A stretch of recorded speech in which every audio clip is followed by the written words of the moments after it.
Hey guys, Jack here. Welcome to this episode of Versus. So this one's going to be about DeAndre Hopkins and Davante Adams. So before we get started, I want to ask you guys all to subscribe and leave a like. We're trying to get this up to 20 likes if we can. That would be fucking awesome. So let's get started into this. Looking at DeAndre Hopkins to start, we're just going to go by him, and then we're going to go by Adams, and we're going to compare the two together. Let's look at his graph. So points per game wise, he never finished anything below a 7. The consistency's just been there for Hopkins. He's always been able to just go out in the field and put up massive amounts of points. Even in like this little stretch right here where he has, 9-7, 9-9, kind of like a tough couple weeks, but he still was able to consistently get around 10 points and put up enough to where he's still producing for you. He's in that high-powered offense with Deshaun Watson, Will Fuller, who's there too, so overall, he really does have a lot of weapons and a lot of great things going for him.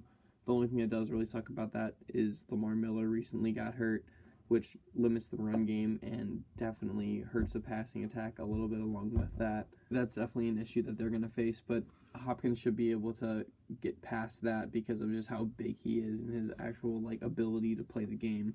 I'm still expecting really big things from Hopkins, and because of how much they have to throw the ball, he actually might have more of a value.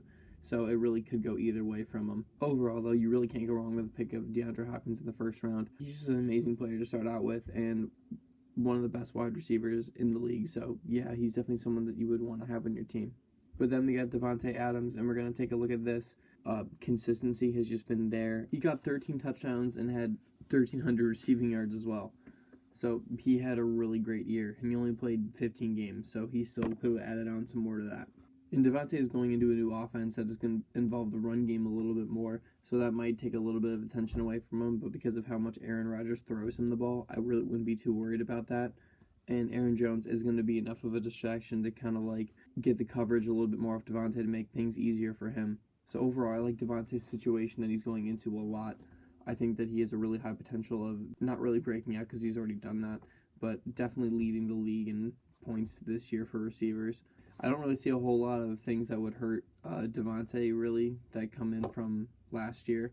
I think that all things are probably going upwards. Just if the Matt LaFleur doesn't work out for him for whatever reason, that's the only thing I can think of that would limit his production. But I really think that LaFleur is going to be adding more to his game than he had before with McCarthy.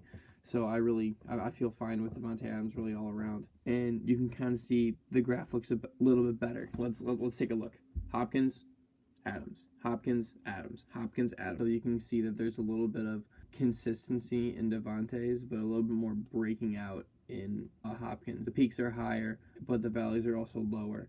Adams is way more of just a consistent player. And if you look at it too, he actually only played 15 games. Hopkins played 16 games, and Adams outscored him. Granted, it was only by 0.1, but still, he would had a whole game less and still able to put up the same amount of points. So I think that Adams is overall the better pick in this situation. I know a lot of people are going to go with Hopkins, but if you can swing Davante Adams in the first round, I would much rather prefer him. Something happens where all of a sudden I can't get Adams and I have to get Hopkins, that's fine. When those two guys are pretty much the same caliber, it's just that I think Adams just has a tiny bit of an edge over DeAndre. And that's going to do it for us here. Thank you guys all so much. Please remember to like, subscribe, and comment. Check us out on our Instagram and our website, and I'll see you later.